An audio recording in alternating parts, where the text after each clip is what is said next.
আসসালামু আলাইকুম। শুনছেন সংবাদ শিরোনাম। ইউটিউব দেখে কমলা চাষে সফল প্রবাস ফেরত যুবক।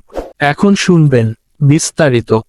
ব্রাহ্মণবাড়িয়ার বিজয়নগরের প্রবাস ফেরত যুবক মোহাম্মদ খোকন মিয়া ইউটিউব দেখে কমলা চাষ করে তাক লাগিয়েছেন জেলা জুড়ে। তিনি ইউটিউবে দেখে কলমা চাষে উদ্বুদ্ধ হন।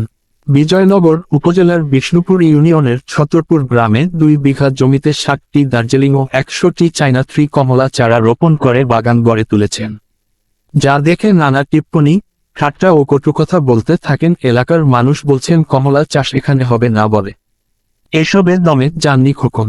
2 বছরের মধ্যেই কমলা চাষে সাফল্য এনে সবাইকে তাক লাগিয়ে দিয়েছেন। 160টি গাছে আসে বিপুল কমলা। গাছ থেকে পেড়ে এখন বাগানেই কমলা বিক্রি করছেন খোকন। মোহাম্মদ খোকন ব্রাহ্মণবাড়িয়ার ভারত সীমান্ত ঘেঁষা বিজয়নগর উপজেলার বিষ্ণুপুর ইউনিয়নের চতুরপুর গ্রামের বাসিন্দা। মা, বাবা ও 3 বোন এবং স্ত্রী, 3 সন্তান নিয়ে খোকনের পরিবার দীর্ঘ 8 বছর মালয়েশিয়ায় প্রবাসে থাকার পর গত 2021 সালের মার্চ মাসে কমলা চাষের উদ্যোগ নেন। প্রায় 2.5 থেকে 3 বছর আগে ইউটিউবে চুয়াডাঙ্গার এক ব্যক্তির কমলার চাষ দেখেন তিনি। এতে তিনি উদ্বুদ্ধ হন। তারপর থেকে প্রায় ইউটিউবে ভিডিও দেখতেন কমলা চাষের। সুযোগ পেলে আশেপাশের জেলায় ছোট ছোট কমলার বাগানও পরিদর্শন করতেন।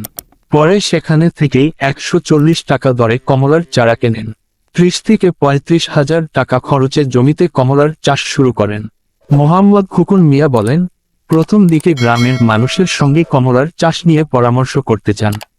স্থানীয়রা বলেছিলেন, এখানে কমলার ফলন হবে না, হলেও কমলা টক হবে। আবার অনেকেই কমলা চাষে ব্যর্থ হয়েছে। মানুষজন নানা টিপ্পনী, ঠাট্টা, কটুকথাও বলেছেন, কিন্তু তিনি নিরাশ হননি।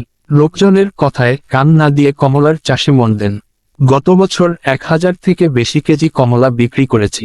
এবছর দ্বিগুণ ফলন এসেছে।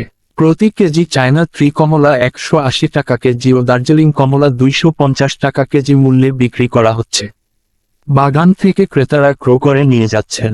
এখন পর্যন্ত বাজারে নিয়ে গিয়ে বিক্রি করতে হয়নি। দর্শনার্থীরা এসে দেখে বাগান থেকেই কিনে নিয়ে যাচ্ছেন।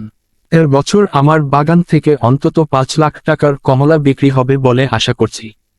এদিকে কৃষক খোকন মিয়ার কমলা চাষ দেখে এবার অন্য কৃষকরাও কমলা চাষ করার আগ্রহ দেখিয়েছে। এলাকার অনাবাদি জমিতে এবার কমলা চাষ করতে আগ্রহী স্থানীয় কৃষকরা। সামাজিক যোগাযোগ মাধ্যম ফেসবুকে খোকনের কমলা বাগানের ছবি ভিডিও ছড়িয়ে পড়লে জেলা বিভিন্ন স্থান থেকে আসছেন দর্শনার্থীরা। একজন দর্শনার্থী মোহাম্মদ তসলিম মিয়া জানান, সব সময় আমরা বাজার থেকে কমলা ক্রয় করেছি। প্রথমবারের মতো আজ কমলা বাগান থেকে দেখে দেখে পাকা কমলা ক্রয় করলাম। ফরমালিন মুক্ত সম্পূর্ণ অর্গানিক ফল পেলাম। বিজয়নগর উপজেলার উপসরকারি কৃষি কর্মকর্তা মোহাম্মদ আব্দুল ওয়াদুদ বলেন, পরীক্ষামূলকভাবে অঞ্চলে একাধিকবার কমলার চাষ করেও সুফল পায়নি, ব্যর্থ হয়েছে অনেকেই।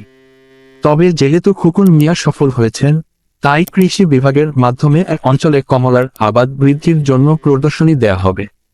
ব্রাহ্মণবাড়িয়া জেলা কৃষি কর্মকর্তা সুশান্ত সাহা রূপালী বাংলাদেশকে বলেন, বিজয়নগরে আবহাওয়া ও মাটি উপযোগী হওয়ায় কমলা, মাল্টা, লেবু চাষে কৃষকদের প্রশিক্ষণ ও ফলে বিভিন্ন প্রকার রোগবালাই দমন ও সার ব্যবস্থাপনা সহ প্রদর্শন করে থাকি।